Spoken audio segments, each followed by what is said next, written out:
Hello and welcome dear students to Unacademy's JEE channel. This is JEE live daily और आज हमारा पांचवा lecture है वेक्टर अलजेब्रा का। ठीक है, आज बच्चों हम डिस्कस करेंगे linear combination of vectors. Now this important concept will be used in upcoming lectures also, तो ये समझना बहुत ही इंपॉर्टेंट है।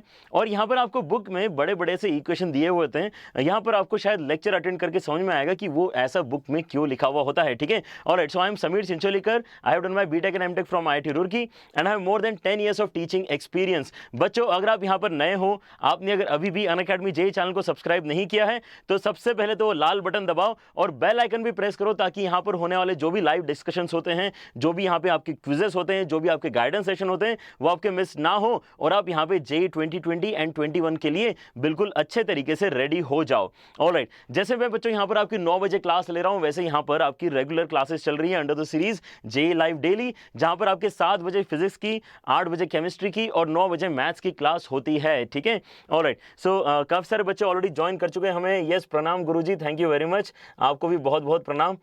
तो बच्चों, आज का जो यहाँ पे डिस्कशन होने वाला है that will be in continuation with what we have already discussed. तो आई होप यहाँ पे बच्चे थोड़ा कुछ जानते हैं वेक्टर्स के बारे में। वेक्टर्स में बच्चों हमने अभी addition, dot product, cross product इतना डिस्कशन कर लिया है। ठीक है, आज हम लीनियर कॉम्बिनेशन, उसके बाद में यहाँ पे स्केलर ट्रिपल प्रोडक्ट और वेक्टर ट्रिपल प्रोडक्ट का डिस्कशन स्टार्ट करने वाले हैं। ऑलराइट, आई होप यहाँ पे आप जयंत सर, पारस सर, नमो सर सभी के लेक्चर्स अटेंड करते हो फॉर योर प्रिपरेशन। और अगर आप हम चारों से डिस्कशन करना चाहते हो then we are present on Telegram app. Telegram app के ऊपर हमारा एक बढ़िया सा ग्रुप है अनअकैडमी जेई नाम का, जिसके अंदर ऑलरेडी 23,000 से ज्यादा बच्चे कनेक्ट हो चुके हैं। अगर आपने अभी भी इसको डाउनलोड नहीं किया है तो पहले तो डाउनलोड करो और अपने ब्राउजर में जाकर लिखो tinyurl.com/JEE live chat, जिससे आपको इस ग्रुप में ज्वाइन होने को मिलेगा। ऑलराइट, चलो, तो यहां पर अगर कोई बच्चा नया है तो उसने फिर से प्लस के बारे में जानना चाहिए। हालांकि आज मैंने अनअकैडमी प्लस प्लेटफॉर्म पर रिवीजन क्लास ली थी फंक्शंस चैप्टर की, जिसके अंदर काफी सारे बच्चों ने पार्टिसिपेट किया था, काफी बच्चों को यहां पर फायदा हुआ उसका। तो अगर आप भी यहां पर मिस आउट कर रहे हो तो अनअकैडमी प्लस के एटलीस्ट स्पेशल क्लासेस बच्चों आपने मिस आउट नहीं करना चाहिए। ठीक है, वहां पे आपको काफी कुछ देखने को मिलेगा, काफी कुछ सीखने के लिए मिलेगा। लेकिन आपको अगर सॉलिड वहां पे इंफॉर्मेशन चाहिए, पूरा एक साथ इंफॉर्मेशन चाहिए, then courses is what you need to take on Unacademy plus. Unacademy plus पे बच्चों यहाँ पे 2 बहुत ही इंपॉर्टेंट कोर्सेज चल रहे हैं, इमर्ज और इवॉल्व नाम के, जिसके अंदर आपको 11th और 12th का पोर्शन पढ़ाया जा रहा है, लाइव पढ़ाया जा रहा है। और साथ ही में क्योंकि एनवायरनमेंट बहुत ही वहां पर अच्छा होता है, बच्चों के साथ में डिस्कशन बहुत अच्छे से हो पाता है, तो जो पर्सनलाइज्ड एनवायरनमेंट है उसमें बच्चों को ज्यादा अच्छे से कंसेप्ट क्लैरिटी आती है, उनके जो भी छोटे मोटे डाउट होते हैं वो क्लियर करते आते हैं। ठीक है, लेकिन बच्चों यही नहीं, वहां पर जो कोर्सेस आप डिजाइन देखोगे, हर लेक्चर के बाद में आपको पता चलेगा, हर 2-3 लेक्चर के बाद में एक डेडिकेटेड डाउट डिस्कशन सेशन होता है, जिसमें हम बच्चों के डाउट क्लियर करते हैं। आपको अगर ऐसा लग रहा है कि आपके प्रिपरेशन में ये जो चीजें हैं ये कहीं ना कहीं मिसिंग है, then don't wait for it, आप यहाँ पे अनअकैडमी प्लस ज्वाइन करो, आपके यहाँ पे डाउट्स के साथ साथ टेस्ट सीरीज वाला प्रॉब्लम भी सॉल्व हो जाएगा। ठीक है,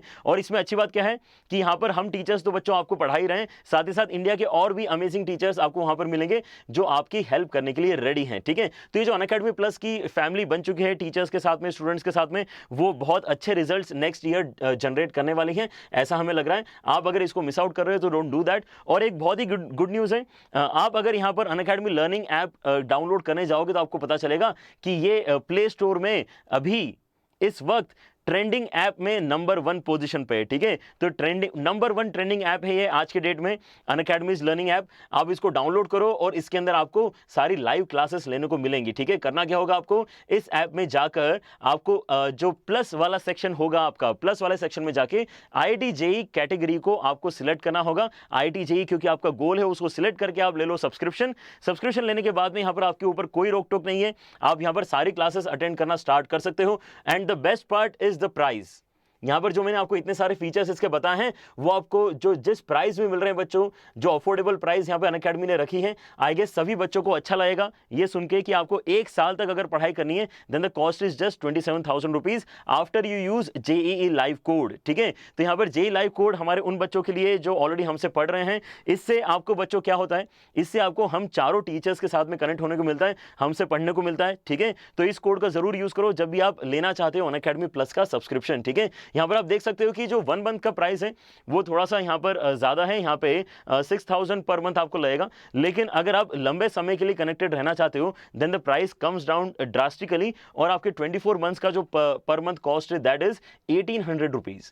1800 रुपीज़ बच्चों, आपको केवल इतना सा शेल आउट करना है to get quality education. Now आपको बहुत ज़्यादा यहाँ पे पैसे आपके स्पेंड करने की ज़रूरत नहीं है, you can actually spend it on something better. ठीक है, यहाँ पे education is taken care of, alright. लेकिन अगर आपको लगता है बच्चों कि नहीं सर ये वाला अमाउंट भी बहुत ज़्यादा है, आप तो हमें फ्री में ही यहाँ पे कुछ हेल्प करिए, तो उसी के लिए बच्चों अनअकैडमी जेई चैनल यहाँ पे स्टार्ट किया गया है कि हम यहाँ पे एक रिवॉल्यूशन क्रिएट कर पाएं उन बच्चों के लिए जो एक्चुअली ये अमाउंट भी अफोर्ड नहीं कर सकते। ठीक है, so whoever is not able to afford, don't worry, आपके अनअकैडमी जेई चैनल पे जैसी तैयारी चल रही है वैसे ही चलती रहेगी, और हम यहाँ पे जेई में अच्छी रैंक निकाल के बताएंगे। ठीक है, हम ये बताएंगे कि यहाँ पर विदाउट स्पेंडिंग एनी मनी आपको क्वालिटी एजुकेशन मिल रहा है और आप अच्छे से उसको गेन कर रहे हो, और आप उसके थ्रू जेई क्लियर करके भी दिखा रहे हो। ठीक है, सो बच्चों 2020 में we would like to see a lot of students of Unacademy JEE clearing JEE and telling us कि सर हमारा इतना अच्छा रैंक इस पर्टिकुलर जो चैनल के थ्रू हमने मेहनत करी है उसके थ्रू आया। ठीक है,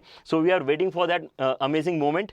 चलो, लेकिन यहाँ पे हर एक जो काम होता है, हर एक जो मंजिल होती है, हमें मिलती है स्टेप बाय स्टेप मेहनत करके। ठीक है, तो हमें हर कदम अच्छे से यहाँ पर आगे बढ़ाना है। आज का जो हमारा डिस्कशन रहेगा, आज का जो हमारा स्टेप अप रहेगा वो रहेगा लीनियर कॉम्बिनेशन ऑफ वेक्टर्स के साथ में। ठीक है, ये टॉपिक अगर समझते हैं तो हमें इसके आगे वाला टॉपिक करते आएगा, उसके आगे वाला टॉपिक करते आएगा, और ऐसे धीरे धीरे हमारे जेई का पूरा सिलेबस यहाँ पर कवर हो जाएगा। ठीक है, लीनियर कॉम्बिनेशन ऑफ वेक्टर्स बहुत ही आसान सा टॉपिक है अगर आप इस तरीके से देखते हो जैसे हम यहाँ पर आज पढ़ने वाले हैं। ठीक है, so it is important to understand every topic in a particular way.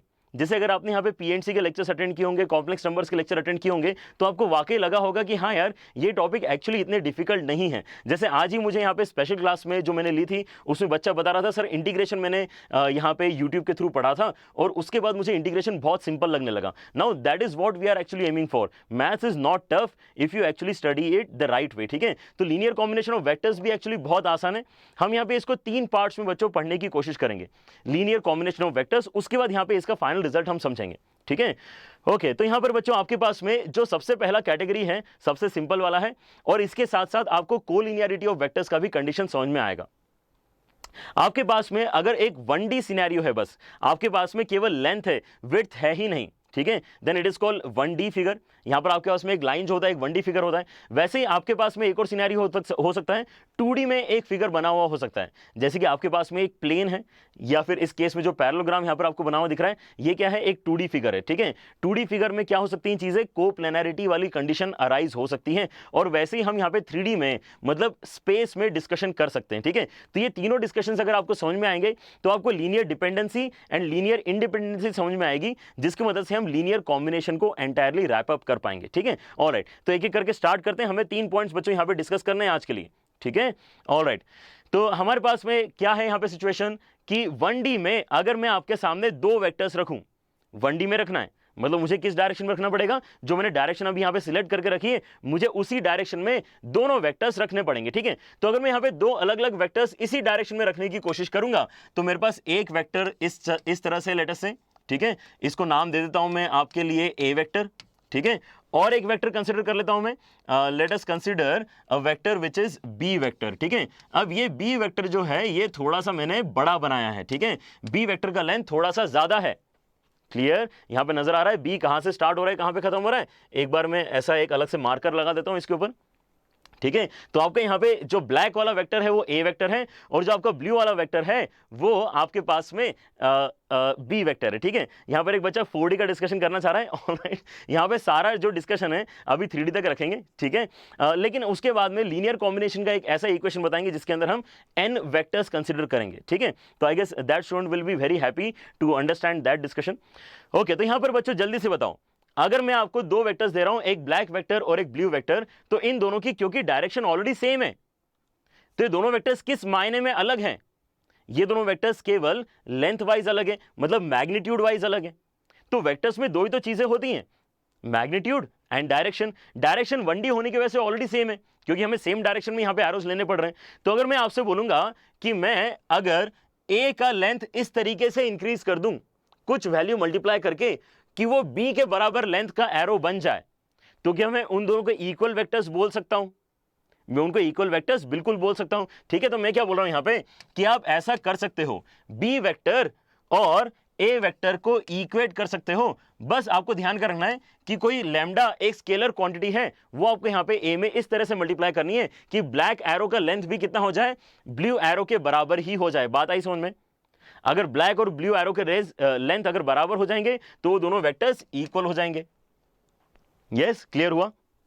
Magnitude is different. Yes सिद्धि, क्योंकि मैग्नीट्यूड अलग है इसलिए हम यहां पे कोई एक लैम्डा मल्टीप्लाई करके दोनों को इक्वेट कर सकते हैं। लैम्डा अब यहां पे क्वेश्चन में हमें ढूंढना पड़ेगा। इस टाइप के क्वेश्चंस बच्चों आज हम करने भी वाले हैं, एप्लीकेशन बेस्ड क्वेश्चंस हम करने वाले लीनियर कॉम्बिनेशन ऑफ वेक्टर्स के।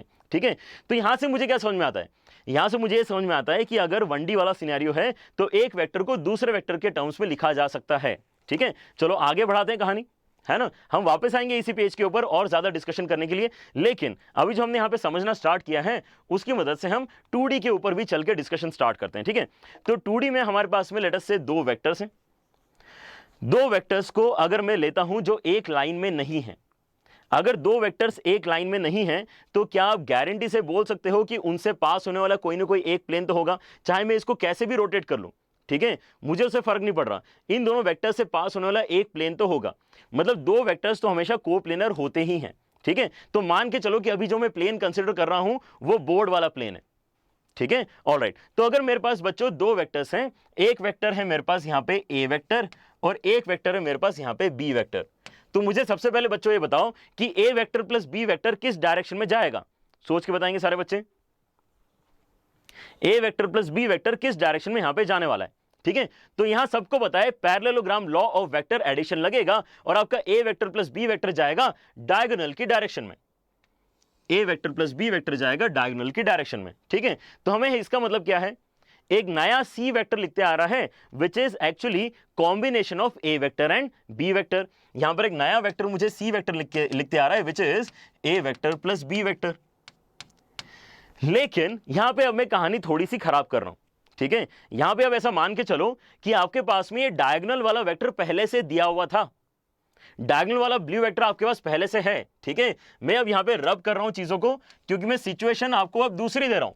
पहली सिचुएशन आपको ऑलरेडी पता है कि अगर यहां पे एग्जैक्टली ए वेक्टर कितने लेंथ का है, साइड लेंथ का है, बी वेक्टर कितने लेंथ का है, साइड लेंथ का है, तो डायगोनल निकालने के लिए आप क्या करते हो, दोनों को डायरेक्टली ऐड कर देते हो। अब मैं अपना क्वेश्चन यहां पे फिर से फ्रेम करूंगा, बच्चों ध्यान से सुनना। मेरा क्वेश्चन आपसे ये है, ओहो मेरा क्वेश्चन आपसे ये है कि अगर मैं यहां पर फिर से सिचुएशन को थोड़ा चेंज किया जाए, आपके पास में ये दोनों एरोज थोड़े छोटे हैं। ठीक है, यहां पर आपका ए वेक्टर जो है बच्चों बहुत जल्दी खत्म हो गया और आपका बी वेक्टर भी बहुत जल्दी खत्म हो गया। ये जो नए एरोज मैंने लगाए हैं हमारे ए वेक्टर और बी वेक्टर ऐसे छोटे वेक्टर्स हैं। ये हो गया मेरा हॉरिजॉन्टल में ए वेक्टर और किसी एंगल पे जा रहा है मेरा यहां पे बी वेक्टर। अब अगर मैं यहां पे ए वेक्टर प्लस बी वेक्टर करूंगा तो मुझे सी वेक्टर नहीं मिलेगा, ऑब्वियसली नहीं मिलेगा। अब यहां पे जो नया पैरेललोग्राम बनेगा उसकी मदद से जो नया वेक्टर आएगा वो यहां पे ए वेक्टर प्लस बी वेक्टर होना चाहिए। ठीक है, यहां तक बात समझ में आई? हमने क्वेश्चन कैसे चेंज किया ये बात समझ में आई? ठीक है, हमने यहां पर बोला कि अगर ये लेंथ छोटी है, एग्जैक्टली साइड लेंथ के बराबर आपके वेक्टर्स नहीं है, तो यहां पे प्रॉब्लम हो सकता है क्योंकि इन दोनों को ऐड करके अब मुझे सी वेक्टर नहीं मिलने वाला। लेकिन क्या मैं यहां पे चेंजेस कर सकता हूं कुछ? क्या मैं यहां पे कुछ इस तरह से चेंजेस कर सकता हूं कि उसके बाद में उनका रिजल्टेंट सी वेक्टर के जैसा ही आ जाए? मैं यहां पे सी वेक्टर निकालना चाहता हूं। ठीक है, तो मैं क्या बोलूंगा, यार यहां पे जो सर ने क्वेश्चन चेंज किया है, यहां पर जो क्वेश्चन चेंज हुआ है उसमें यह प्रॉब्लम हुई है बस कि ए वेक्टर अब साइड लेंथ के बराबर नहीं है। तो क्यों ना मैं ए वेक्टर के अंदर अब कोई कांस्टेंट मल्टीप्लाई कर दूं ताकि वो एग्जैक्टली इस साइड लेंथ के बराबर हो जाए। ठीक है, तो मैं यही काम कर रहा हूं। मैं क्या कर रहा हूं, एक नया वेक्टर डिफाइन करने की कोशिश कर रहा हूं which is lambda times of A vector और वो एग्जैक्टली साइड लेंथ के बराबर है। और वैसे ही यहां पर बी वेक्टर थोड़ा सा छोटा पड़ रहा है। ऐसा करते हैं कि बी वेक्टर के अंदर भी कुछ कांस्टेंट मल्टीप्लाई करते हैं और वो कांस्टेंट इस तरह से मल्टीप्लाई करेंगे, late us call it mu, ताकि आपका जो नया वेक्टर बनेगा उसका लेंथ एग्जैक्टली दूसरी साइड लेंथ के बराबर हो जाएगा। क्योंकि अब आपके पास में फिर से साइड लेंथ के बराबर वाले वेक्टर्स आ चुके हैं पर्टिकुलर डायरेक्शन में, इनको ऐड करके अब क्या हो जाएगा, इनका रिजल्टेंट क्या हो जाएगा, फिर से एग्जैक्टली ब्लू एरो हो जाएगा कि नहीं हो जाएगा? फिर से एग्जैक्टली ब्लू एरो हो जाएगा। अगर मैं यहां पर आपको बोलूंगा lambda times of A vector plus mu times of B vector को ऐड करो, तो आप यहां पे पैरेललोग्राम कंप्लीट करोगे और उस वजह से फिर से डायगोनल कौन सी बन जाएगी, जो ओरिजिनली यहां पर बनी हुई थी वही बन जाएगी। इसका मतलब C vector can be written as lambda times of A vector plus mu times of B vector, lambda times of A vector plus mu times of B vector. अब ये क्या हो गया, बहुत ही इंपॉर्टेंट रिजल्ट निकल के आ गया, समझे यहां पर बच्चे। यहां पर अल्टीमेटली इसका मतलब ये एरो हवा में कहीं भी होता, मुझे इससे फर्क नहीं पड़ता। ये एरो अगर कहीं और होता, सोच के देखो, ये एरो लेट अस से इसको ब्लैक कर लेते हैं, आपका ब्लैक एरो जो है बच्चों लेट अस से यहां पर है, ठीक है। तो क्या आप इस ब्लैक एरो को भी टेक केयर कर सकते हो? क्या आप ए वेक्टर और बी वेक्टर की टर्म्स में इस ब्लैक एरो तक भी पहुंच सकते हो? बिल्कुल पहुंच सकते हो। आपको करना क्या है, आपको यहां पर ए वेक्टर बी वेक्टर का डायरेक्शन पता है, आप क्या करोगे, यहां पे इस तरह से पैरेललोग्राम कंप्लीट करना चाहोगे, इस तरह से पैरेललोग्राम कंप्लीट करना चाहोगे कि डायगोनल जो है उसका वैल्यू ब्लैक एरो के बराबर हो जाए, डायगोनल एग्जैक्टली आपका ब्लैक एरो के बराबर हो जाए, ठीक है। तो यहां पर मैं फिर से क्या सोचूंगा, मुझे ए को अब लेंथ में इंक्रीज करना है, तो लैम्डा जो कांस्टेंट था पहले अब वो चेंज हो जाएगा, कुछ और वैल्यू हो गई, लेकिन मैं अपने एरो के लेंथ को मैनेज कर सकता हूं जैसा रिक्वायरमेंट है, by multiplying it with a suitable constant, ठीक है। और वैसे ही मैं क्या कर सकता हूं, यहां पर बी वाला एरो भी मैनेज कर सकता हूं। इस फिगर में ऐसा लग रहा है कि बी मैनेज करने की जरूरत नहीं है, वो भी पॉसिबल है, यहां पे म्यू का वैल्यू 1 भी हो सकता है। तो यहां पर क्या क्लैरिटी आ रही है आपको कि मैं क्या बताना चाहता हूं? अगर मेरे पास दो वेक्टर्स कोप्लेनर हैं, अगर मेरे पास ए वेक्टर और बी वेक्टर कोप्लेनर वेक्टर्स हैं, तो इनके प्लेन में लाई करने वाला, चाहे आपको ब्लू वेक्टर निकालना हो, चाहे आपको यहां पे ब्लैक वेक्टर निकालना हो, या चाहे आपको कोई भी रैंडम वेक्टर निकालना हो, आप हमेशा इनके कॉम्बिनेशन से उस थर्ड वेक्टर को बना सकते हो, और इसी को बोलते हैं लीनियर कॉम्बिनेशन ऑफ वेक्टर्स। आपने क्या किया है, लीनियर कॉम्बिनेशन किया है दो वेक्टर्स का, और उसकी मदद से आपको तीसरा वेक्टर जनरेट होते हुए दिख रहा है। बात आगे समझ में क्लियर है? We can create linear combinations to get other vectors in the same plane. Okay, चलो, तो यहां तक हमें बात समझ में आ गई। ऐसा करते हैं, इसी डिस्कशन को आगे बढ़ाते हैं और 3D में चलते हैं, ठीक है। ऑलराइट एक बच्चा बोल रहा है I am the most regular student, ऐसा कैसे हो सकता है? यहाँ पे हमारे साथ में कितने बच्चे जुड़े हुए हैं? लगभग 4.5 लाख बच्चे जुड़े हुए हैं, है ना। सभी बच्चे मैं उम्मीद कर रहा हूँ कि काफ़ी रेगुलर होंगे यहाँ पे, ठीक है। अरुण इज सेइंग कि थोड़े उधर पैसे और कम होना चाहिए। अरुण आप तो टेंशन मत ही लो बेटा, है ना, वहाँ पर जो फिक्स प्राइस है वो तो है, ठीक है। लेकिन मैं वही बोल रहा हूँ, अगर आपको लग रहा है कि प्लस का प्राइस अभी भी ज़्यादा है आपके लिए, देन ऐसे बहुत सारे बच्चे इंडिया में होंगे, हमें पता है, ठीक है। दैट्स वाई दिस इनिशिएटिव, जहाँ पर हम आपको यूट्यूब के ऊपर विदाउट एनी कॉस्ट पढ़ा रहे हैं, ठीक है। So that is the only distinction here. अगर आप वो स्पेंड कर सकते हो तो आपको वहाँ पे जो एडिशनल फैसिलिटीज मिल रही वो उसको बेसिकली बताएंगे कि हाँ उतना कॉस्ट एक्चुअली वर्थ इट है। लेकिन आप अगर नहीं कर रहे हो, then what we are doing here is also very good. आप इसको अच्छे से अगर अपने अंदर लेते हो, सारा नॉलेज उठाते हो, ठीक है, और अपनी तरफ से प्रैक्टिस करते रहोगे, अपनी तरफ से अगर टेस्ट सीरीज कोई ज्वाइन कर लोगे, ठीक है, देन आपको यहाँ पे फायदा जरूर हो जाएगा, ठीक है। सो इधर दिस और दैट, आप एक कुछ यहाँ पे माइंड बना लो। ओके, तो यहाँ पे सी वेक्टर जो है कितना आ रहा है बच्चों, lambda times of A vector plus mu times of B vector, this is called linear combination. Let us try to do the same activity for 3D, ठीक है। ऑलराइट, प्रथम जायसवाल, ऑलराइट प्रथम आपका नाम ले लिया मैंने। अभी क्या करेंगे?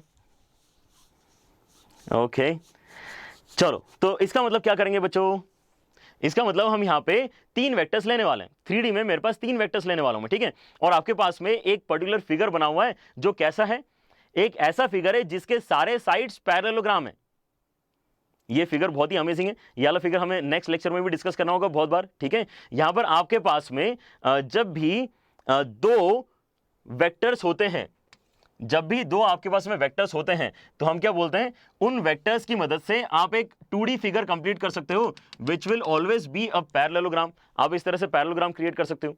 लेकिन अब यहां पे सोचो कि आपके पास में अगर प्लेन में नहीं है, आपके पास में एक्चुअली 3 वेक्टर्स ऐसे हैं जो प्लेन के बाहर हैं, मतलब एक प्लेन में नहीं समा रहे हैं वो, ठीक है। तो वो फिगर आप कैसे इमेजिन कर सकते हो? एक आपके पास में यहां पर आ रहा है वेक्टर, इसमें अंदर थोड़ा सा कलर चेंज कर लिया जाए।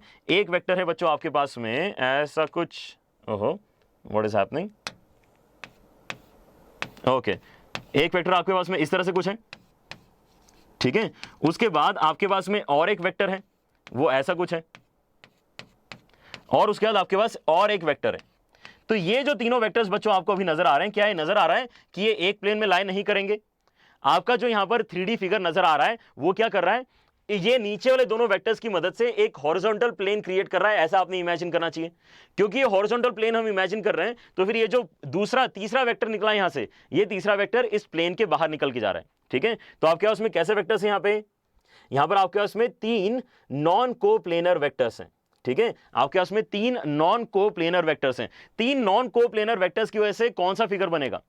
जैसे आप यहां पे दो वेक्टर्स की मदद से, दो नॉन कोलीनियर वेक्टर्स की मदद से हमेशा एक पैरेललोग्राम कंस्ट्रक्ट कर सकते हो, वैसे ही जब भी आपके पास में 3 नॉन कोप्लेनर वेक्टर्स होंगे, आप उसकी मदद से यह पर्टिकुलर फिगर बना सकते हो जिसको बोलते हैं पैरेललोपिपेड, ठीक है। पैरेललोपिपेड यहां पर आपके पास में बन रहा है, जो एक 3D फिगर है। ये ऐसा लगेगा आपको जैसे आपने क्यूबॉइड को क्या किया, थोड़ा सा क्यूबॉइड को थोड़ा सा आपने फोर्स लगा के टेढ़ा कर दिया, ठीक है, ऐसे कुछ यहां पर आपका फिगर है। तो यहां पे अच्छी बात यह है कि क्योंकि हम काम वेक्टर्स के साथ में ही कर रहे हैं, तो यहां पर भी आपका वेक्टर लॉ ऑफ एडिशन लगेगा, ठीक है। तो यहां पर सबसे पहले तो मैं आपको एडिशन करके दिखाता हूं, जैसे मैंने आपको लास्ट स्लाइड में करके दिखाया था, ठीक है। अगर मैं यहां पर आपके पास में नाम दे दूं, let us call this vector A vector, let us call this vector B vector and let us call this vector as C vector. अगर मैं आपसे पूछता हूं कि A vector plus B vector कितना होगा, तो आई डोंट थिंक इसमें किसी बच्चे को डाउट आएगा। क्यों? क्योंकि ए वेक्टर प्लस बी वेक्टर, दो वेक्टर्स का एडिशन करना है, तो पैरेललोग्राम लॉ लगता है। पैरेललोग्राम मुझे वहां पे हॉरिजॉन्टल वाला अलग से दिखाई दे रहा है, तो मैं क्या करूंगा, उस हॉरिजॉन्टल पैरेललोग्राम का डायगोनल कंस्ट्रक्ट कर दूंगा, ठीक है। तो मैं यहां पे डायगोनल कंस्ट्रक्ट करता हूं उसका। ये हो गया आपका basically resultant of A and B, ठीक है। ये हमारा ए और बी का रिजल्टेंट हो गया, रेड वाला हॉरिजॉन्टल एरो, ठीक है। अब इसके अंदर मैं फर्दर क्या करना चाहता हूं, अगर मैं इसके अंदर फर्दर सी वेक्टर ऐड करना चाहूं, क्या करना चाहूं मैं यहां पे, ए वेक्टर प्लस बी वेक्टर जो आपके पास में आ चुका है, इसके अंदर अगर मैं एक और सी वेक्टर ऐड करना चाहूं तो कहां जाएगा वो, इसका रिजल्टेंट कहां जाएगा? तो जब भी हमें दो वेक्टर्स ऐड करने होते हैं, हमें तो ये देखना होता है कि पैरेललोग्राम कौन सा बन रहा है, पैरेललोग्राम कौन सा बन रहा है, ठीक है। तो आपके पास में एक सी वेक्टर ऐसा ऊपर जाते हुए नजर आ रहा है, एक आपको डायगोनली ए प्लस बी वेक्टर जाते हुए नजर आ रहा है, ठीक है। ध्यान से सुनते जाए सारे बच्चे। तो यहां पर मैं अगर एक पैरेललोग्राम कंस्ट्रक्ट करना चाहूं तो वो शायद ऐसा कुछ होना चाहिए, ठीक है। ये जो आपके पास में पैरेललोग्राम कंस्ट्रक्ट हुआ है, इस पैरेललोग्राम के थ्रू आप डायगोनल अगर निकालोगे तो आपको यहां पर एक बहुत ही बढ़िया डायगोनल जो मिल रहा है, बॉडी डायगोनल बोलेंगे उस चीज को, ठीक है। वो ultimately A plus B vector and C vector का रिजल्टेंट डिनोट करेगा। क्या आप यहां पे सोच पा रहे हो कि अगर ये आपके कमरे जैसा अगर फिगर है, तो आपके रूम में एक जो एज है उसको अपोजिट एज के साथ में यहां पे कनेक्ट किया गया है, ठीक है। तो आपका यहां पे रिजल्टेंट कौन सा आएगा? रिजल्टेंट अगर बच्चों आप यहां पे ड्रॉ करने जाओगे तो आपको ऐसा कुछ फिगर मिलना चाहिए, ठीक है। यहां से स्टार्ट होके वो जाएगा उस वेक्टर की साइड। आपके पास में यहां पे जो ब्लू बना है that is called a body diagonal, body diagonal है ये, ठीक है। फ्रंट लेफ्ट बॉटम से लेके बैक राइट टॉप पे जा रहा है वो, फ्रंट लेफ्ट बॉटम से लेके बैक राइट टॉप पे ये रिजल्टेंट जा रहा है। आई बात समझ में?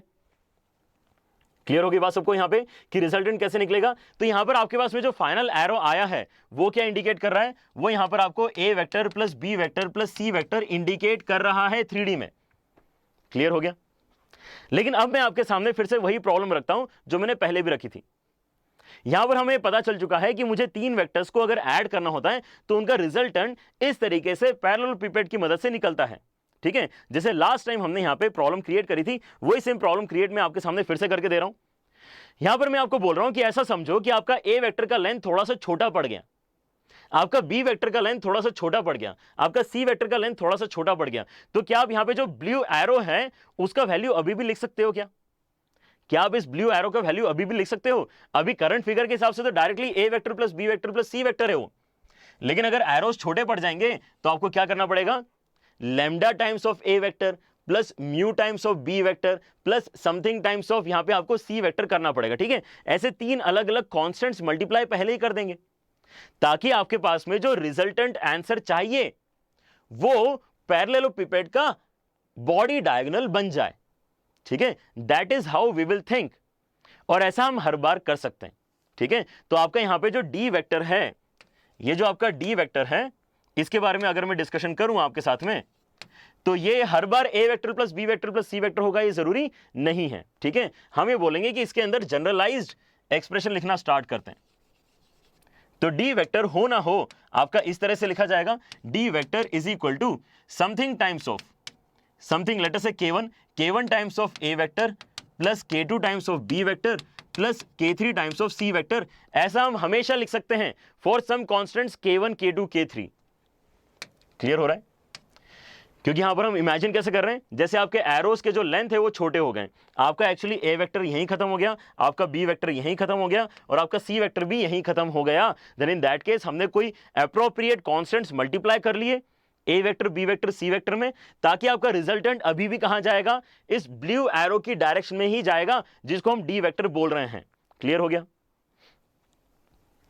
Alright, okay. तो आई गेस यहां पर हमें अब समझ में आ रहा है कि हमें यहां पे लीनियर कॉम्बिनेशन, इसको क्या बोलते हैं, लीनियर कॉम्बिनेशन। लीनियर कॉम्बिनेशन में क्या करेंगे, वेक्टर्स के अंदर कोई ना कोई कांस्टेंट मल्टीप्लाई करके सारी चीजों को ऐड कर लेंगे।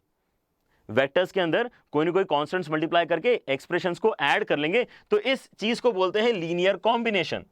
लीनियर कॉम्बिनेशन से इसका मतलब आपके नए वेक्टर्स बन सकते हैं। ऑलराइट, ये हो गया हमारा डिस्कशन तीनों फील्ड्स में, 1D, 2D और 3D में। लेकिन यहां पे जो हम आगे पढ़ना चाहते हैं उसका डिस्कशन सुनो। यहां पर सोचो क्या हो रहा है। यहां पर मैं आपसे एक नया डिस्कशन स्टार्ट कर रहा हूं, ठीक है, and that should I think start with 1D। तो 1D के ऊपर चलते हैं। तो आपके पास में ये एक्सप्रेशन ऑलरेडी है कि B vector is equal to lambda times of A vector. अगर आप B वेक्टर को A वेक्टर की टर्म्स में ऑलरेडी लिख सकते हो, आपको ये अगर पता चल रहा है, तो यहां से मैं कंक्लूड क्या कर सकता हूं, यहां से मैं ये कंक्लूड कर सकता हूं कि आपके पास में जो B वेक्टर है वो A वेक्टर पे डिपेंडेंट है। समझे? यहां पे क्या कंक्लूड करना चाह रहा हूं ना, दैट इज इंपॉर्टेंट। मैं ये बोल सकता हूं कि अगर मैं A वेक्टर की टर्म्स में B को लिख पा रहा हूं, तो ये दोनों डिपेंडेंट है एक दूसरे पे। ठीक है, दिस एक्चुअली इक्वेशन इंडिकेट्स कि ये डिपेंडेंट वेक्टर्स हैं। ठीक है, implies A vector and B vector are linearly dependent. LD मतलब linearly dependent. A vector and B vector are linearly dependent, क्योंकि एक दूसरे के फॉर्मेट में मैं इनको लिख पा रहा हूं। अब मैं यहां पे एक जनरलाइज्ड एक्सप्रेशन बनाना चाहता हूं। उसके लिए देखो मैं क्या कर रहा हूं, मैं आपको सजेस्ट कर रहा हूं कि ऐसा करो, B वेक्टर को उस साइड ले जाओ, तो आपके उसमें आएगा क्या, lambda times of A vector minus B vector is equal to 0। Lambda times of A vector minus B vector is equal to 0। अब लैम्डा कोई तो रैंडम कांस्टेंट है। ऐसा इमेजिन करो कि लैम्डा थोड़ी देर के लिए 3/2 है। अगर लैम्डा आपका 3/2 है तो इसके एलसीएम लेके क्या हो जाएगा, यहां पे 3 बचेगा, यहां पे 2 बचेगा। इसका सीधा सीधा मतलब क्या है कि लैम्डा के ऊपर डिपेंड करेगा कि यहां पे कौन कौन सी वैल्यूज अल्टीमेटली आपको नजर आ रही हैं। तो ऐसा करते हैं, यहां पे और ज्यादा सिंप्लीफाई करते हैं इस चीज को। ऐसे करते हैं, यहां पे इसको लिखने का स्टैंडर्ड तरीका ऐसा बना लेते हैं, K1 times of A vector plus K2 times of B vector is equal to 0। ठीक है, क्या किया हमने, एक इक्वेशन जनरेट करी, K1 times of A vector plus K2 times of B vector is equal to 0। क्योंकि यहां पर लैम्डा के साथ में हम आगे डिस्कशन नहीं करना चाह रहे हैं, हम K1 K2 के साथ में यहां पे डिस्कशन करना चाह रहे हैं। ठीक है, लेकिन इस इक्वेशन से ये इक्वेशन बनाया और इसी से इंस्पिरेशन लेके ये इक्वेशन बनाया। इसका क्या मतलब है, इसका यह मतलब है कि अब अगर आप यहां पर ऐसी इक्वेशन लिखोगे, अगर आप यहां पे A वेक्टर और B वेक्टर के साथ में ऐसी कोई इक्वेशन लिखोगे और उसमें अगर आपको इस इक्वेशन को सेटिस्फाई करने के लिए K1 और K2 दोनों को 0 लेना जरूरी नहीं है, क्योंकि आप यहां पे अगर K1 K2 को दोनों को एक साथ 0 करोगे तब तो वो ऑब्वियसली इस इक्वेशन को सेटिस्फाई करेंगे। K1 equal to 0, K2 equal to 0 obviously equal to 0 हो जाएगा। तो मैं ऑब्वियस सॉल्यूशन नहीं चाह रहा हूं यहां पे, एक तो सॉल्यूशन ऑब्वियस ये है ही, लेकिन अगर आपको दोनों को 0 करने की जरूरत नहीं पड़ रही है, इसका मतलब क्या है, दोनों में से कोई ना कोई एक यहां पर क्या है, नॉन जीरो क्वांटिटी है। अगर लेटस यहां पे K2 नॉन जीरो क्वांटिटी है, तो मैं क्या करूंगा, यहां पे इसको उस साइड ले जाऊंगा और फिर माइनस K2 से डिवाइड कर दूंगा। तो मैं क्या कहां पे पहुंच जाऊंगा, फिर से B vector is equal to something times of A vector. क्या ये बात समझ में आई? अगर K2 लेटस से यहां पे 0 नहीं है, तो मैं क्या करूंगा, K2 B वेक्टर को उस साइड ले जाऊंगा और माइनस K2 से डिवाइड कर दूंगा। जब ऐसा करूंगा तो मेरे पास B वेक्टर आ जाएगा इन टर्म्स ऑफ A वेक्टर। तो यहां पे सुनो अब कहानी क्या है। अगर हम ये कंक्लूड कर पाते हैं कि इस इक्वेशन को सेटिस्फाई करने के लिए कोई भी वेक्टर, कोई भी यहां पे K1 K2 की जो वैल्यू है, उनमें से सबके सबको 0 करने की जरूरत नहीं पड़ रही है, सबके सबको एक साथ 0 करने की जरूरत नहीं पड़ रही है, then we can always backtrack our equation and reach to this conclusion. अगर इसमें से कोई भी नॉन जीरो है, we can always backtrack and get to this equation. लेकिन अगर मैं इस इक्वेशन तक पहुंच पा रहा हूं, इसका सीधा सीधा मतलब क्या है कि वो एक दूसरे के फॉर्मेट में लिखे जा सकते हैं, और इसीलिए ये वेक्टर्स कैसे हो जाएंगे, लीनियरली डिपेंडेंट वेक्टर्स हो जाएंगे। ये कैसे हो जाएंगे, लीनियरली डिपेंडेंट वेक्टर्स हो जाएंगे। लेकिन अगर हम बैक ट्रैक नहीं कर पा रहे हैं, अगर हम बैक ट्रैक नहीं कर पा रहे हैं, तो वो क्या हो जाना चाहिए, लीनियरली इंडिपेंडेंट हो जाना चाहिए। और बैक ट्रैक कब नहीं कर पाऊंगा मैं, जब यहां पे K1 K2 दोनों के दोनों जीरो होंगे तो बैक ट्रैक नहीं कर पाऊंगा। क्योंकि बैक ट्रैक करने के लिए मुझे क्या चाहिए, मुझे एक नॉन जीरो वैल्यू चाहिए, क्योंकि मैं यहां पे B2 को उस साइड ले जा रहा था और फिर K2 से डिवाइड कर रहा था, बी वेक्टर को उस साइड ले जाके K2 से डिवाइड कर रहा था। लेकिन अब सोचो यहां पे K2 का वैल्यू अगर जीरो है तो मैं K2 से डिवाइड थोड़ी कर सकता हूं, ठीक है। तो क्योंकि मैं डिवाइड नहीं कर सकता हूं, तो B vector can not be written in terms of A vector, and that's why the vectors will become linearly independent. Clear हो रहा है यहां पे, ऑलराइट। चलो आई गेस इसका एक एग्जांपल तो बनता है यहां पर। अगर मैं आपके पास में बच्चों एक छोटा सा एग्जांपल लूं, let us take a very very basic example. अगर मेरे पास एक वेक्टर है आई कैप और मेरे पास एक वेक्टर है जे कैप, मुझे पता करना है कि ये दोनों वेक्टर्स लीनियरली इंडिपेंडेंट है या लीनियरली डिपेंडेंट है। जब भी मुझे कोई ऐसा क्वेश्चन पूछेगा कि ये निकाल के बताओ कि ये दोनों वेक्टर्स लीनियरली डिपेंडेंट है या इंडिपेंडेंट है, मैं तो इस इक्वेशन की हेल्प लूंगा। ये हमारी फाइनल इक्वेशन है, ठीक है। तो हम यहां पर क्या करेंगे, K1 times of I cap plus K2 times of J cap equal to 0 equation generate करेंगे। K1 times of I cap plus K2 times of J cap equal to 0 equation generate करेंगे। कब, जब मुझसे ये पूछा जाएगा कि ये बताओ कि ये दोनों वेक्टर्स लीनियरली डिपेंडेंट है या लीनियरली इंडिपेंडेंट है, ठीक है। ऑलराइट, अब मुझे कंक्लूड कैसे करना होता है, अगर इस इक्वेशन को सेटिस्फाई करने के लिए the only possibility that I can think of is both K1 and K2 should be 0, then these vectors are linearly independent। और वो यहां पे मुझे सोचना पड़ रहा है, ठीक है। जब मैं यहां पे ये देखता हूं कि क्या क्या पॉसिबिलिटी बनेगी, तो यहां पे only possibility is K1 and K2 both are equal to 0, तभी ये एक्चुअली 0 बन सकता है। और क्योंकि एक ही पॉसिबिलिटी एग्जिस्ट करती है कि सारे के सारे कोएफिशिएंट्स यहां पे 0 करना पड़ेगा, देन दिस इंडिकेट्स, ये क्या इंप्लाई करता है कि given vectors are linearly independent vectors. आई बात समझ में, given vectors are linearly independent vectors. Sir अगर दोनों वेक्टर्स अपोजिट हो तो डिपेंडेंट हो जाएंगे। सुधांशु यहां पे एक क्वेश्चन पूछने की कोशिश कर रहा है कि अगर दोनों वेक्टर्स यहां पे अपोजिट डायरेक्शन में होंगे तो यहां पे आपका वैल्यू आ जाएगा ना बेटा। अगर आपके पास में एक ए वेक्टर है, आपके पास में एक माइनस ऑफ ए वेक्टर है, तो यहां पे K1 K2 की क्या आप यहां पे वैल्यू सोच सकते हो जिसकी मदद से इनको इक्वेशन को 0 बनाया जा सकता है। विदाउट जीरो डाल के तो 0 बनेगा ही, लेकिन अगर यहां पे ए वेक्टर है और यहां पे माइनस ऑफ ए वेक्टर है, तो यहां अगर आपने 2 डाला है तो यहां भी 2 डाल दो, दोनों कैंसिल हो जाएंगे और 0 जनरेट हो जाएगा, ठीक है। तो इसका मतलब वो वेक्टर्स कैसे हो जाएंगे, लीनियरली डिपेंडेंट वेक्टर्स हो जाएंगे। क्लियर हुआ, okay. Lata is unable to find DPPs on plus. बेटा डीपीपीज में शेयर कर रहा हूँ रेगुलर कोर्सेज में, तो कोर्सेज में अगर आप जाने की वो रखते हो, है ना, परमिशन है अगर आपके पास में, अगर आपने सब्सक्रिप्शन लिया है तो आपको वहाँ पे डीपीपीज मिल जाएंगे बड़ी आसानी से, ठीक है। सारे रिकॉर्डेड लेक्चर्स भी मिल जाएंगे, लेकिन स्पेशल क्लासेस में वैसा बेटा कुछ नहीं है।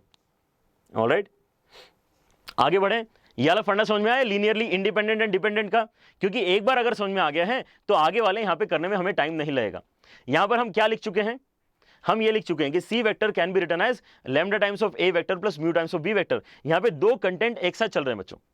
एक तो ये चल रहा है कि मैं एक ही प्लेन में अगर कोई नया वेक्टर लिखना चाहता हूं तो ए वेक्टर और बी वेक्टर की मदद से लिख सकता हूं।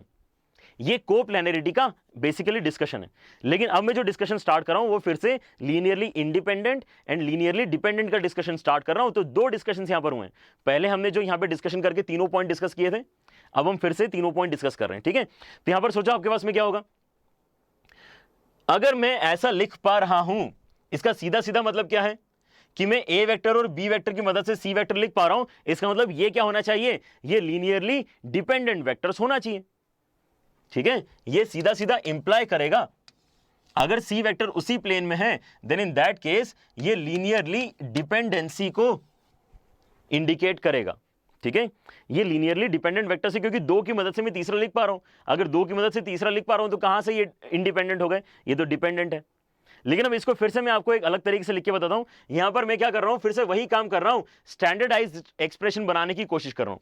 तो उसके लिए क्या करूंगा, यहां पे सी वेक्टर को राइट हैंड साइड में ले जाऊंगा, तो हो जाएगा lambda times of A vector plus mu times of B vector minus C vector is equal to 0। अब जैसे मैंने आपको लास्ट क्वेश्चन में समझाया था, लास्ट एक्सप्रेशन में समझाया था कि लैम्डा कोई एक फ्रैक्शनल क्वांटिटी हो सकती है, वैसे म्यू कोई दूसरी फ्रैक्शनल क्वांटिटी हो सकती है। तो अगर मैं इसको सिंप्लीफाई करूंगा तो यहां पे भी कोई कांस्टेंट आ सकता है। तो यहां पे स्टैंडर्डाइज एक्सप्रेशन हमने कैसे बनाना चाहिए कि आपके पास k1 है ए वेक्टर के साथ में, k2 है बी वेक्टर के साथ में और k3 है सी वेक्टर के साथ में। एक आपका नया इक्वेशन बन गया है, ठीक है। अगर आप ये सोचोगे कि k1 k2 k3 में से कोई एक वैल्यू नॉन जीरो है, फिर से मेरे साथ साथ सोचने की कोशिश करें यहां पे सारे बच्चे, ठीक है, तो ही आपको यहां पे समझ में आएगी बात। लेकिन आपने अगर एक बार भी ये बात समझ ली, ठीक है, तो आपको आगे वाले क्वेश्चंस पे दिक्कत नहीं आएगी। सोचो यहां पे क्या बोल रहा हूं मैं बोल रहा हूं कि अगर आपके पास में यहां पे k1 k2 k3 में से कोई भी एक वैल्यू नॉन जीरो है, लेट अस से यहां पे k3 नॉन जीरो है, तो आप क्या करोगे, आप इस इक्वेशन को बैक ट्रैक करके ऊपर वाली इक्वेशन तक पहुंच सकते हो। कैसे, आप पहले k3 सी वेक्टर को उस साइड ले जाओगे, फिर माइनस k3 से डिवाइड कर दोगे, तो C vector is equal to something times of A vector plus something times of B vector आ जाएगा, मतलब वहां तक पहुंच जाएंगे। तो अगर यहां पे कोई भी एक नॉन जीरो क्वांटिटी है तो आप इक्वेशन बैक ट्रैक करके लीनियर डिपेंडेंसी है ऐसा कंक्लूड कर सकते हो। लेकिन अगर यहां पे कोई सारे के सारे अगर जीरो है, अगर यहां पे k3 भी जीरो है तो क्या प्रॉब्लम हो जाएगा, सारे के सारे जीरो है, k3 भी जीरो है, तो अगर मैं यहां पे उस साइड k3 सी वेक्टर ले जाऊंगा तो अब जीरो से डिवाइड थोड़ी कर सकता हूं मैं। So this time I will not be able to write A vector B vector C vector in terms of each other. और अगर मैं एक दूसरे के टर्म्स में नहीं लिख पा रहा हूं तो ये कंक्लूड क्या करेंगे कि ये लीनियरली इंडिपेंडेंट है, ठीक है। तो लीनियर इंडिपेंडेंट होने का बेसिक टेस्ट क्या है कि आपने ये बोलना चाहिए कि k1 k2 एंड k3 तीनों के तीनों ऑल वैल्यूज आर जीरो। समझे, यहां पे ऑल वैल्यूज आर जीरो। अगर सारी की सारी वैल्यू जीरो करने की जरूरत पड़ रही है to satisfy this equation, then आपके पास में ऑल वैल्यूज ऑफ जीरो है ना। अगर ऐसा आपको कंक्लूड करने की जरूरत पड़ रही है, then the given vectors are linearly independent vectors. Clear हुआ?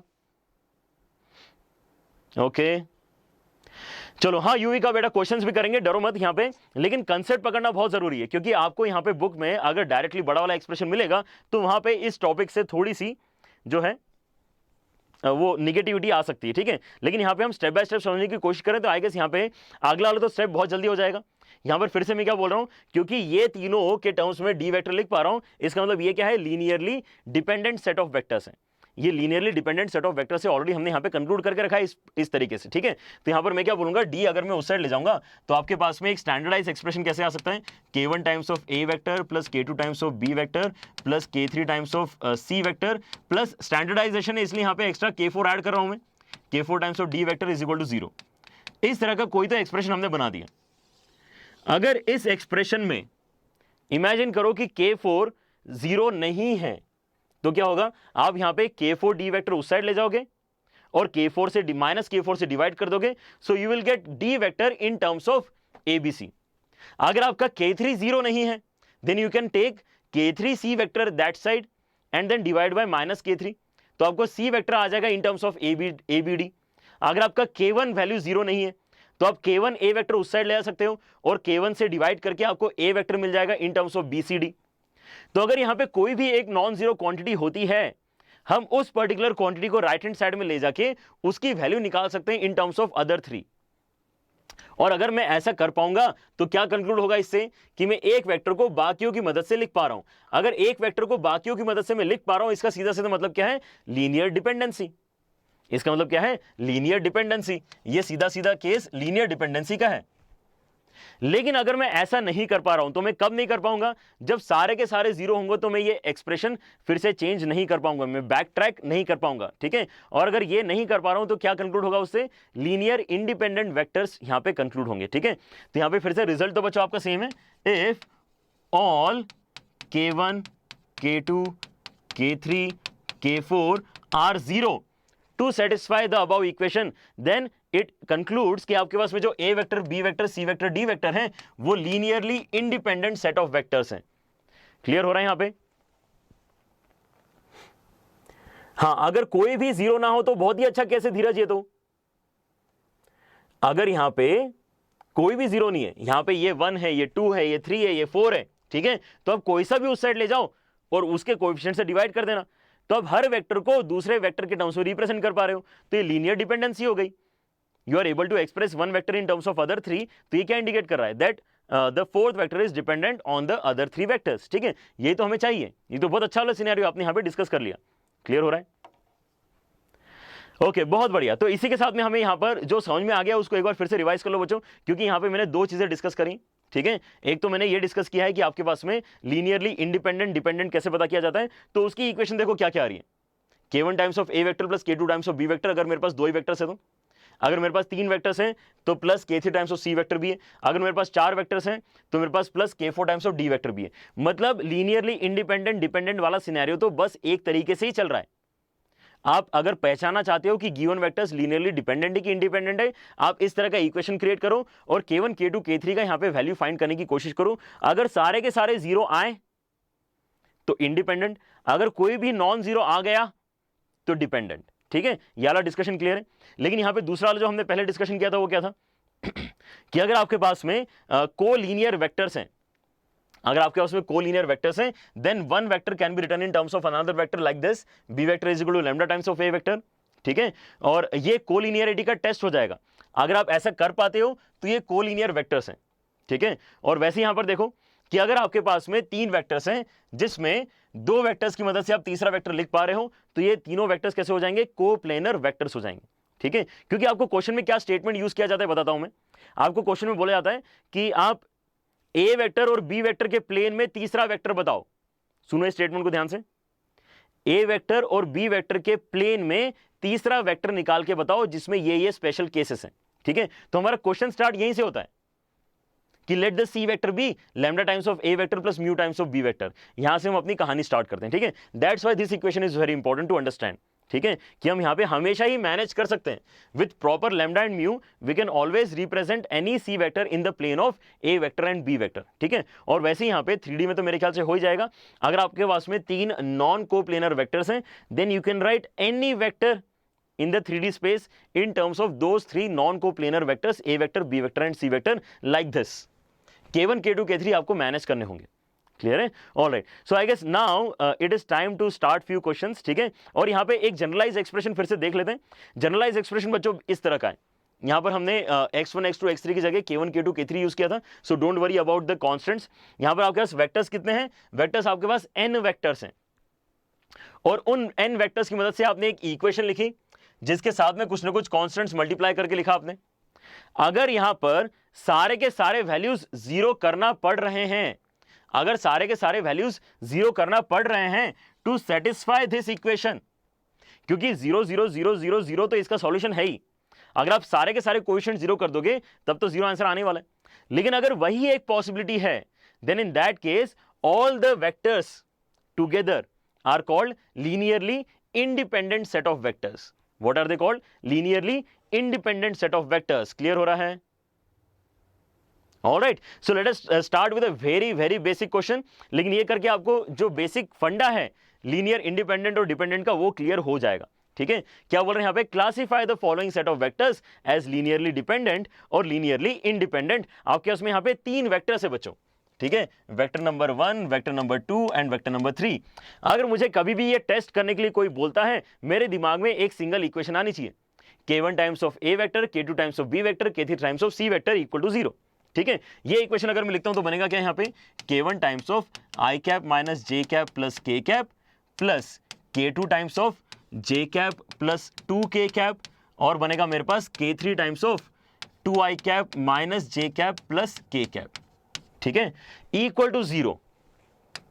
अब यहां से मुझे एग्जैक्टली समझ में नहीं आएगा कि k1 k2 k3 को 0 करना जरूरी है या नहीं है, तो हमें अब सॉल्व कैसे करना होता है, लेकिन इक्वेशन तो यहीं से कंक्लूड करेगा। ठीक है, तो मैं क्या करूंगा, ऑब्वियसली जो आपको यहां पे दिख भी रहा होगा शायद कि यहां पे आई कैप अलग कर लेते हैं, जे कैप अलग कर लेते हैं, के कैप अलग कर लेते हैं। ठीक है, तो बनेगा क्या, यहां पे आपका आई कैप के साथ में k1 आ रहा है, यहां पे आई कैप है नहीं, आगे आपके पास में आ रहा है 2 टाइम्स ऑफ k3, ये हो गया आई कैप का कोएफिशिएंट। जे कैप के साथ में क्या हो रहा है, ध्यान से देखें, जे कैप यहां पे बन रहा है आपके पास में -k1, यहां बन रहा है आपके पास में +k2 और वहां बन रहा है जे कैप -k3। ये हो गया आपका जे कैप का कोएफिशिएंट। और वैसे ही के कैप का कोएफिशिएंट देखो बच्चों कितना हो जाएगा, k1 के साथ में आएगा, उसके बाद में 2k2 आएगा और यहां पर फिर से +k1 आएगा। ठीक है, इतना आपके पास में के कैप आ रहा है। एक बार फिर से सारे बच्चे देख लें। ठीक है, ऑलराइट, के कैप सब जगह है, तो यहां पे इसका मतलब k3 सब जगह आ रहा है, k3 आ रहा है ना, लास्ट वाला k3 होना चाहिए। ऑलराइट, और k2 जो है आपका दो ही लोकेशंस पे आना चाहिए, तो k2 यहां पे दो ही लोकेशंस पे आ रहा है ना। आई कैप के साथ में k2 नहीं आ रहा है, और आई कैप के साथ में k1 है, और k1 दो ही लोकेशन में आना चाहिए। ठीक है, एक बार फिर से मुझे देख लेने दो। आई कैप के साथ में k1 आ रहा है और 2 टाइम्स ऑफ k3 आ रहा है। उसके बाद जे कैप के साथ में आपके पास में -k1 आ रहा है, उसके बाद में +k2 आ रहा है और -k3 आ रहा है, बिल्कुल सही। और लास्ट में आपके पास में k वेक्टर के साथ में k1 यहां से आ रहा है, +2k2 आ रहा है और +k3 आ रहा है। ऑलराइट, तो यहां पर मैंने अब नया इक्वेशन कन्वर्ट किया। ठीक है, अब इन तीनों इक्वेशंस के बारे में सोचते हैं। इन तीनों इक्वेशंस में हम क्या बोलेंगे, आपके पास में आई कैप, जे कैप, के कैप है। आई कैप, जे कैप, के कैप के बारे में हमें अच्छी बात क्या पता है कि हम इनका लीनियर कॉम्बिनेशन बना के कभी भी जीरो क्रिएट नहीं कर सकते जब तक मैं इनके कोएफिशिएंट्स को जीरो ना कर दूं तो। क्योंकि आई cap plus J cap plus के कैप कहीं जा रहा है, आई कैप माइनस जे कैप प्लस के कैप कहीं जा रहा है, तो कहीं ना कहीं कुछ ना कुछ तो निकल के आ रहा है। ठीक है, तो यहां पर आपको अगर जीरो क्रिएट करना है तो जीरो क्रिएट करने का अब एक ही तरीका है। मुझे यह पता है कि आई कैप, जे कैप और के कैप तो पक्के से लीनियरली इंडिपेंडेंट वेक्टर्स हैं। मैं दो की मदद से तीसरा नहीं लिख सकता। क्या आप के कैप लिख सकते हो? क्रॉस मत सोचना, लीनियर कॉम्बिनेशन सोचना है। अगर आप बोलोगे आई क्रॉस जे करके के आ जाएगा, ठीक है, वो नहीं बोल रहा हूं मैं। कि आप आई प्लस जे करके या lambda times of I cap plus mu times of J cap करके कभी भी के कैप तक पहुंच सकते हो? नहीं पहुंच सकते। ठीक है, तो यहां पर आपके पास में जो अब वेक्टर्स दिख रहे हैं, ये वेक्टर्स कैसे हैं? पक्के से लीनियरली इंडिपेंडेंट वेक्टर्स हैं। ये क्योंकि लीनियरली इंडिपेंडेंट वेक्टर्स है तो आपके पास में कोएफिशिएंट्स पक्के से कैसे होने चाहिए? आपके कोएफिशिएंट्स पक्के से जीरो होना चाहिए। तो यहां से मेरे पास एक नया इक्वेशन का कॉम्बिनेशन आता है, k1 plus 2k3 is equal to 0।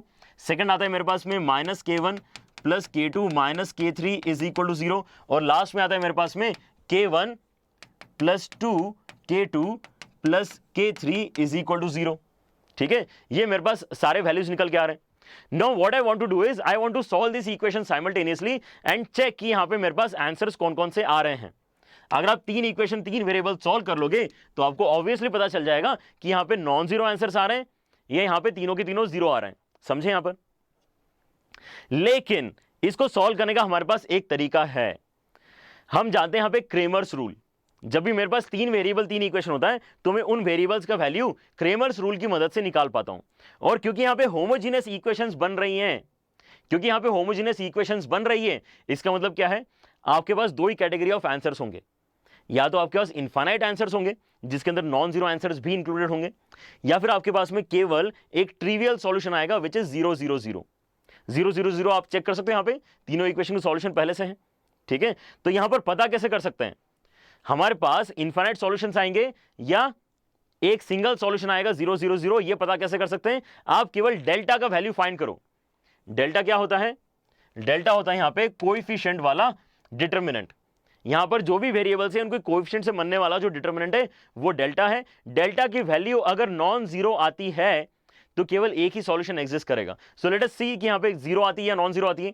तो k1 के साथ में 1 लिखा हुआ है, k2 के साथ में 0 लिखा हुआ है, k3 के साथ में 2 लिखा हुआ है, नीचे आपके पास में -1 1 एंड -1 लिखा हुआ है। और वैसे ही आप यहां पे देख सकते हो 1 2 एंड 1 लिखा हुआ है।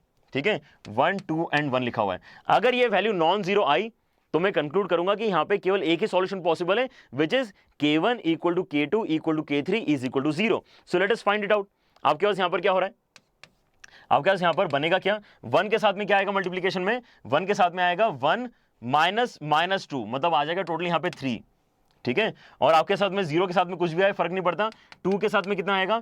2 के साथ में आएगा आपके पास -2 -1, तो ये कितना हो गया? -3।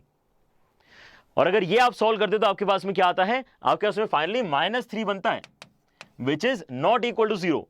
नाउ दैट एक्चुअली कंक्लूड्स कि आपके पास में क्या आना चाहिए K1 K2 K3 तीनों की वैल्यू डेफिनेटली जीरो आना चाहिए।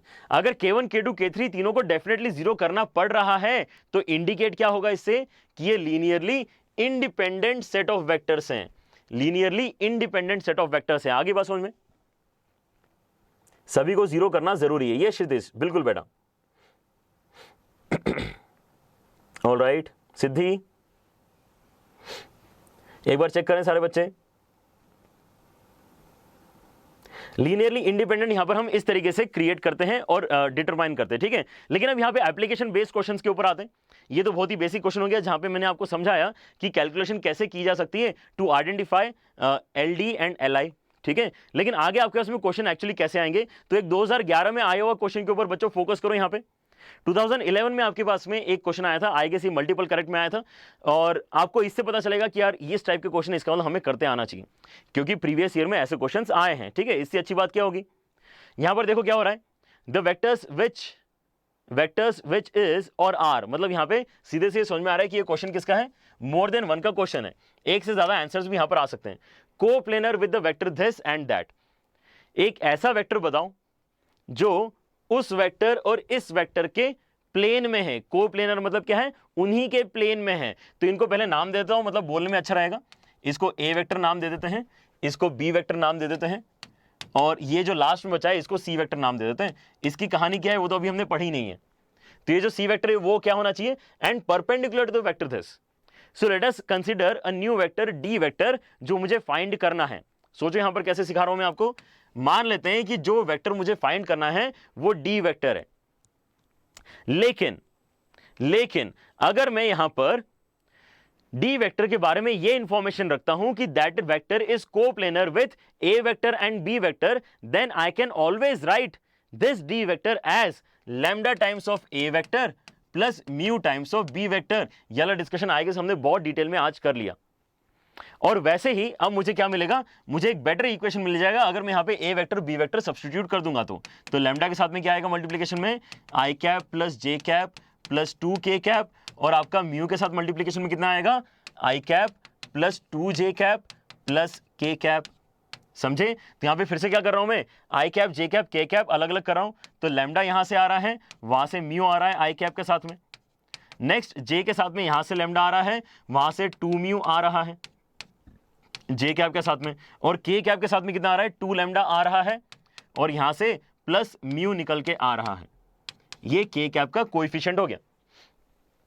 तो ये जो आपके पास में डी वेक्टर बना है, इसके बारे में अब मुझे और क्या इंफॉर्मेशन है, मेरे पास ये इंफॉर्मेशन है कि ये जो नया डी वेक्टर आप ढूंढने की कोशिश कर रहे हो, it should be perpendicular to C vector.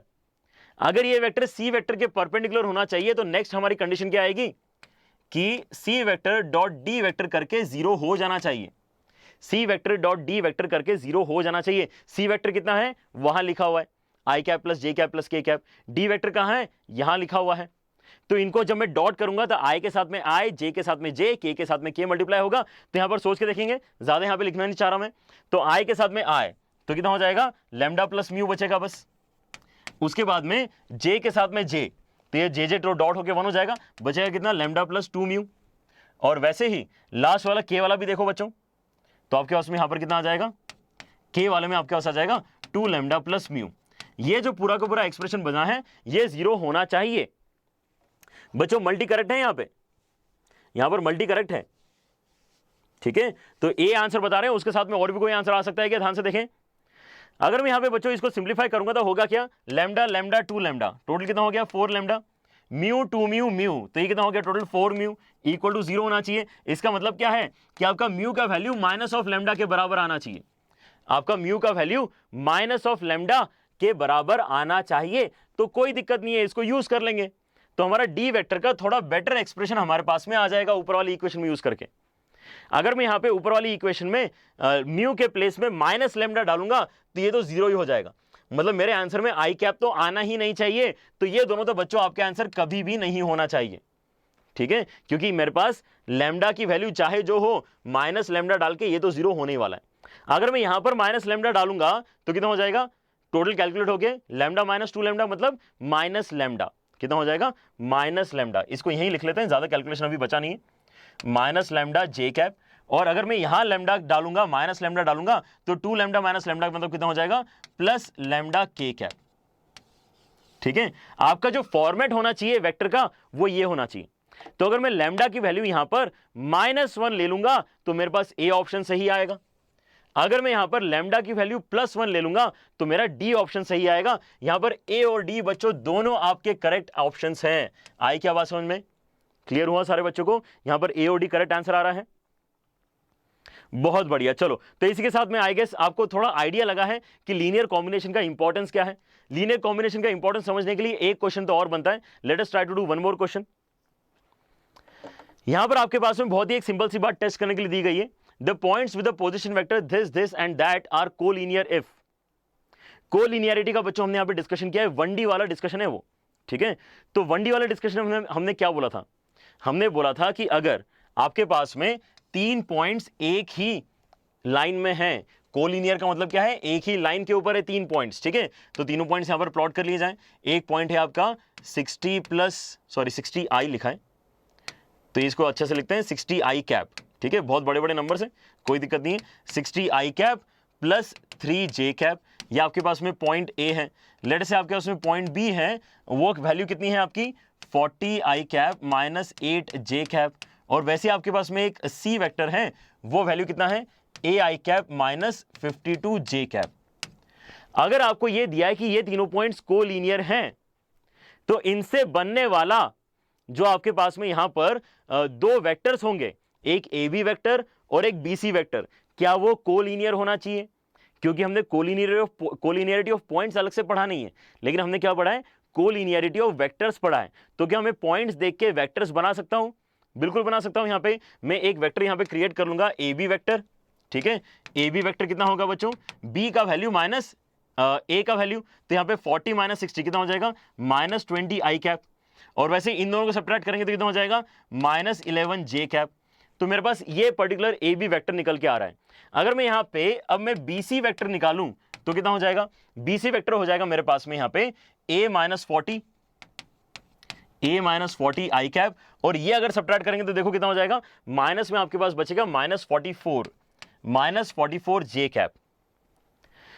अगर आप यहां पे नोटिस करोगे तो क्योंकि आपके पास में ए बी और बी सी कोलिनियर वेक्टर्स हैं, क्योंकि आपके पास में ए बी और बी सी कोलिनियर वेक्टर्स हैं, इसका मतलब मैं किसी दूसरे वेक्टर बी सी को lambda times of A C vector पक्के से लिख सकता हूं, lambda times of A B vector पक्के से लिख सकता हूं। ठीक है, ये वाला इक्वेशन याद आ रहा है, सबसे पहला इक्वेशन आज के लेक्चर का, B C vector is equal to lambda times of A B vector. ठीक है, तो यहां पर मैं बोलता हूं कि अगर आप यहां पे कंपेयर करोगे तो देख के बताओ जल्दी से, आपका यहां पर लैम्डा का वैल्यू कितना निकल के आना चाहिए। ठीक है, तो आपके पास में ऐसा कुछ आ रहा है, a-40 into I cap minus 44j cap is equal to lambda times of A B, मतलब कितना हो जाएगा, -20i cap minus 11j cap. तो आई गेस यहां पे सारे बच्चे देख पा रहे होंगे कि लैम्डा का वैल्यू कितना डालने से फायदा हो रहा है, लैम्डा का वैल्यू 4 डालने से फायदा होगा। क्यों?